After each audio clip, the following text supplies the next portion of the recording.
कहानी की शुरुआत में हम दो अमेरिकन कपल वैड और लीजा को देखते हैं जो साथ में ऑस्ट्रेलिया के ट्रिप पर आए होते हैं। लेकिन जब वैड लीजा को शादी के लिए प्रपोज करता है तो लीजा इसके लिए साफ साफ मना कर देती है क्योंकि वो अभी अपने करियर पर ध्यान देना चाहती है और वो वैड से इसके लिए कुछ समय मांगती है। लीजा के इनकार करने से वैड बहुत दुखी होता है और लीजा के प्रति उसका व्यवहार भी बदल जाता है क्योंकि वो लीजा से बहुत ज्यादा प्यार करता है और उसने कभी नहीं सोचा था कि लीजा उसे ऐसा मना कर देगी। अब क्योंकि वैड लीजा के साथ ट्रिप पर आ चुका था इसलिए वो ट्रिप को कंटिन्यू रखता है, जिसके बाद लीजा और वैड एक कार को रेंट पर लेकर घूमने के लिए निकल जाते हैं। लेकिन पूरे रास्ते में वैड अपसेट रहता है और कार ड्राइव करता है। अब ये लोग जब एक बीच पर पहुंचते हैं तो वैड को अपसेट देकर लीजा उसे समझाती है कि क्यों ना हम सभी बातों को भुलाकर इस पल को एंजॉय करें। तब वैड लीजा की बात मान जाता है, जिसके बाद वो दोनों समुद्र में स्विमिंग करते हैं और खूब एंजॉय करते हैं। लेकिन इसी दौरान एक जेली फिश वैड के पैरों से टकराकर उसे जख्मी कर देती है, जिससे वैड को बहुत दर्द होता है और वो समुद्र से बाहर आ जाता है। लेकिन कुछ समय बाद जब वैड का दर्द कम हो जाता है तो वो पैर के जख्म को इग्नोर कर देता है। रात होने पर लीजा और वैड अपनी कार में ही रात बिताते हैं। अब लीजा वैड से कहती है कि क्यों ना हम एक ऐसी जगह पर चले जहाँ के लिए हमने पहले से प्लान किया था। दरअसल लीजा इस ट्रिप को यादगार बनाना चाहती है और ऑस्ट्रेलिया के उन सभी टूरिस्ट स्पॉट को एंजॉय करना चाहती है जिसके बारे में उसने सुना था। पहले तो वैड किसी नई जगह जाने से मना कर देता है क्योंकि वो प्लान के मुताबिक ही चलना चाहता था। लेकिन जब लीजा वैड से रिक्वेस्ट करती है तो वो इसके लिए राजी हो जाता है। अब वैड जब जीपीएस की मदद से लीजा के द्वारा बताई गई जगह का लोकेशन पता करता है तो वो जगह 32 घंटे की दूरी पर थी। अगली सुबह वो दोनों अपनी कार से उस जगह की तरफ निकल पड़ते हैं। कुछ घंटों के सफर के बाद जब वो दोनों सिटी से काफी दूर ऑस्ट्रेलिया के रेगिस्तानी इलाके में आते हैं तो उनके फोन का नेटवर्क चला जाता है। वैड को पहले से ही पता था कि ऑस्ट्रेलिया के रेगिस्तानी इलाके से सफर करना उनके लिए खतरनाक साबित हो सकता है क्योंकि रेगिस्तानी और बंजर इलाके में इंसानों का दूर दूर तक कोई नामो निशान नहीं होता है। इसलिए वैड ये तय करता है कि सफर के दौरान वो कोई भी शॉर्टकट नहीं लेगा क्योंकि अनजान सफर पर शॉर्टकट लेना खतरनाक साबित हो सकता है। रात होने पर वैड और लीजा एक मोटेल में रुकते हैं और अगली सुबह वो दोनों एक बार फिर से अपने सफर पर आगे निकल पड़ते हैं। कुछ दूर आगे बढ़ने पर जीपीएस एक शॉर्टकट रास्ते को शो करने लगता है और वैड को टर्न करने का सिग्नल दिखाता है। अब क्योंकि वैड कार ड्राइव करके थोड़ा थक चुका था और उसकी नजर रास्ते पर थी इसलिए वो जीपीएस के शॉर्टकट पर ध्यान नहीं देता और जीपीएस के बताए गए रास्ते पर आगे बढ़ता रहता है। कुछ दूर आगे बढ़ने पर रास्ता खराब होना शुरू हो जाता है और जब जीपीएस एक बार फिर से टर्न लेने के लिए बोलता है तो वैड समझ जाता है कि वो लोग रास्ता भटक चुके हैं। लेकिन अब वो दोनों काफी दूर आ चुके होते हैं और वापस जाने का मतलब था कि आज का पूरा दिन बर्बाद हो जाता। इसलिए वैड और लीजा उसी रास्ते पर आगे बढ़ने को डिसाइड करते हैं, जिसके बाद वो दोनों एक बार फिर से आगे के सफर पर निकल पड़ते हैं। कुछ दूर आगे बढ़ने पर जीपीएस वैड को बार बार यू टर्न लेने का सिग्नल देने लगता है, जिससे वैड समझ जाता है कि जरूर जीपीएस में कुछ खराबी आ गई है। और वैड का मूड तो पहले से ही अपसेट था क्योंकि लीजा ने शादी से मना कर दिया था। इसलिए वैड को जीपीएस पर बहुत गुस्सा आता है और वो कार को रोककर बाहर आ जाता है, जहां से वो देखता है कि दूर दूर तक किसी पब्लिक स्पॉट का नामो निशान नहीं था।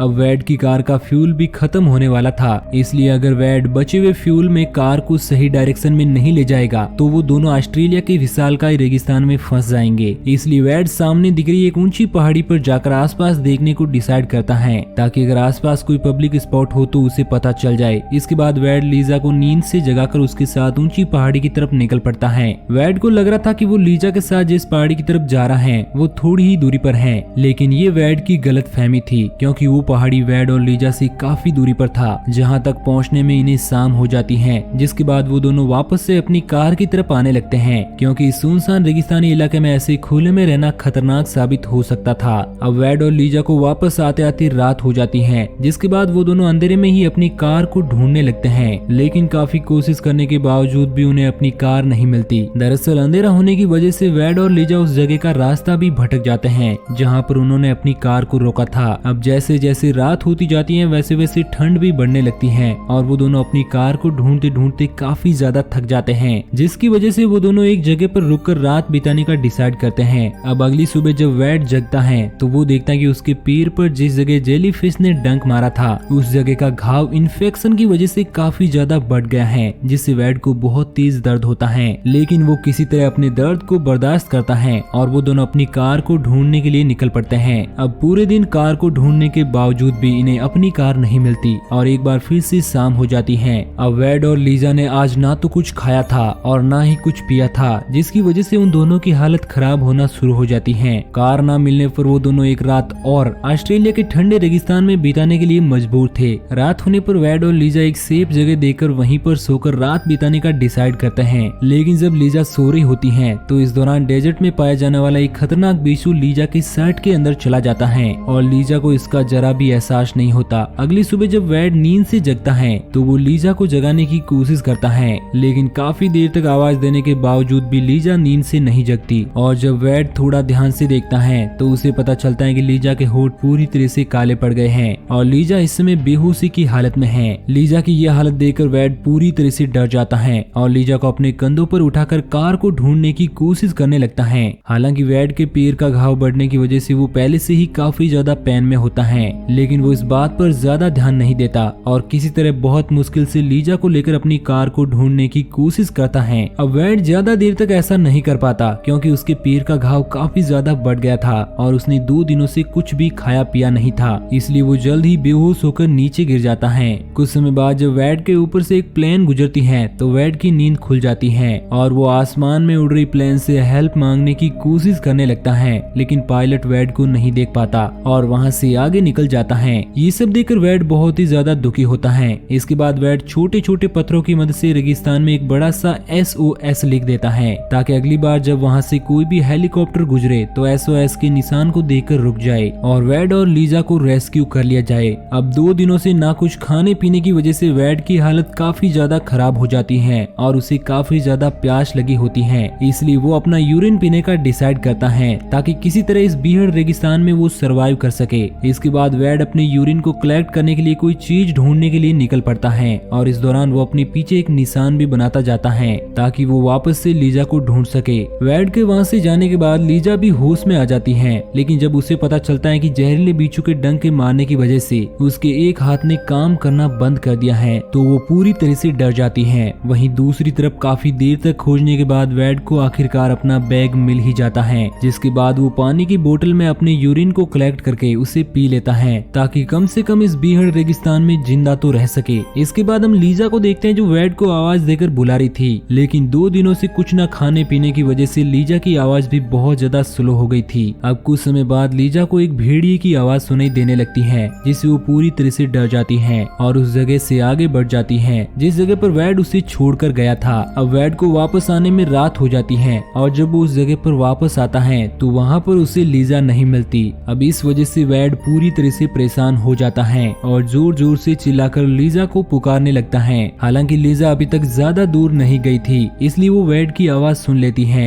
लेकिन अंधेरा होने की वजह से उसे कुछ भी समझ नहीं आता कि वैड उसे किस तरफ से बुला रहा है। अब वैड और लीजा एक दूसरे की आवाज सुनकर अंधेरे में ही एक दूसरे को ढूंढने लगते हैं, लेकिन काफी देर तक कोशिश करने के बावजूद भी वो दोनों एक दूसरे से नहीं मिल पाते और थक कर एक जगह पर बैठ जाते हैं और उसी जगह पर सोकर अपनी रात बिताते हैं। अगली सुबह जब लीजा सोकर उठती है तो उसकी हालत पहले से भी काफी ज्यादा खराब होती है क्योंकि उसने कई दिनों से कुछ भी खाया पिया नहीं था। लीजा रेगिस्तान में कुछ खाने पीने की चीजें ढूंढने लगती है ताकि खुद को जिंदा रख सके, लेकिन इस बंजर रेगिस्तान में कंटीली झाड़ियां और लंबी लंबी घासों के अलावा और कुछ भी नहीं था। इसके बाद हम वैड को देखते हैं जो काफी देर तक कोशिश करने के बाद आखिरकार कच्ची सड़क पर आ जाता है और जल्दी उसे अपनी कार भी मिल जाती है, लेकिन इसका कोई भी फायदा नहीं होता है क्योंकि कार में ना तो पानी था और ना ही कुछ खाने का सामान, और साथ ही वैड ने जाते समय कार का बल्ब जलते ही छोड़ दिया था जिस वजह से कार की बैटरी खत्म हो गई थी और अब कार स्टार्ट भी नहीं होगी। अब बचने का कोई भी जरिया ना देखकर वैड कार का वाइपर फ्लूइड पीने का डिसाइड करता है ताकि वो अपनी यूरिन को कलेक्ट करके लीजा को दे सके ताकि लीजा जिंदा बची रहे। हालांकि वाइपर फ्लूइड काफी ज्यादा गंदा होता है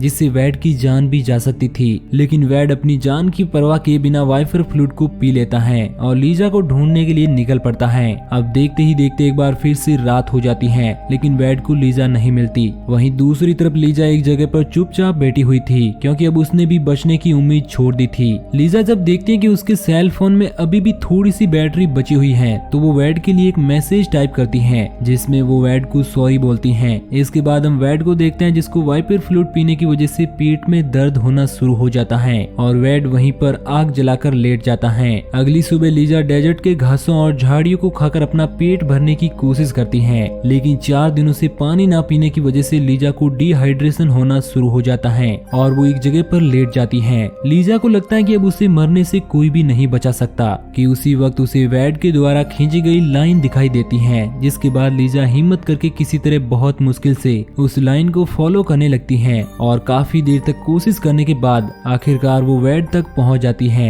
वैड की हालत इस समय काफी ज्यादा खराब थी और उसके मुंह से खून निकल रहा था। वैड की यह हालत देखकर लीजा बहुत ही ज्यादा दुखी होती है और वो अपने फैसले पर पछताने लगती है कि उसे वैड से इस नई जगह पर जाने के लिए नहीं कहना चाहिए था। लीजा को रोता देखकर वैड उसे हिम्मत दिलाता है कि तुम चिंता मत करो, जल्द ही सब कुछ ठीक हो जाएगा। इसके बाद वैड लीजा को पीने के लिए अपना यूरिन देता है ताकि लीजा इस डेडली डेजर्ट में कुछ दिनों तक सरवाइव कर सके। अब कुछ समय के बाद वैड की मौत हो जाती है, जिससे लीजा बहुत ही ज्यादा दुखी होती है और वो एक दिन तक वैड की डेड बॉडी के साथ ही रहती है। अगले दिन लीजा हिम्मत करके किसी तरह बहुत मुश्किल से आगे बढ़ती है और फाइनली अपनी कार तक पहुंच जाती है। कार में आने के बाद लीजा सबसे पहले वैड की एंगेजमेंट रिंग पहनती है, क्योंकि अब उसे वैड की अहमियत का पता चल गया था। लीजा वैड की रिंग पहन ही रही थी कि तभी वहाँ पर एक जहरीला सांप आ जाता है, जिसे देखकर लीजा पूरी तरह से शांत हो जाती है। और जब सांप लीसा की बॉडी से नीचे उतरता है तो वो जल्दी से कार के नीचे कूद जाती है। वैड की रिंग पहनकर लीजा को थोड़ा अच्छा फील होता है। इसके बाद लीजा अपने सेल फोन में कुछ पुराने फोटोज को देखती है और इस प्रकार एक और रात गुजर जाती है। अगली सुबह जब लीजा की आंखें खुलती है तो वो देखती है कि वैड उसे पानी पिला रहा है, लेकिन ये सब लीजा का भ्रम था, क्योंकि वो वैड नहीं बल्कि एक रेंजर थी जो वैड के द्वारा लिखे गई SOS को देखकर वहाँ पर आई थी। अब लीजा को रेस्क्यू कर लिया जाता है और वैड की डेड बॉडी को अमेरिका भेज दिया जाता है। मूवी के एंडिंग सीन में हमें बताया जाता है कि वैड के पोस्टमार्टम की रिपोर्ट से ये सामने आया कि वैड की मौत किडनी फेलियर की वजह से हुई थी और वहीं लीजा ने मिनेसोटा के एक नर्सिंग स्कूल को ज्वाइन कर लिया है। और इसी के साथ ये सर्वाइवल स्टोरी यहीं पर एंड हो जाती है। तो दोस्तों, आपको ये कहानी कैसी लगी नीचे कमेंट करके जरूर बताना और इसी तरह की कहानियों के डेली डोज के लिए हमारे चैनल को सब्सक्राइब जरूर करना।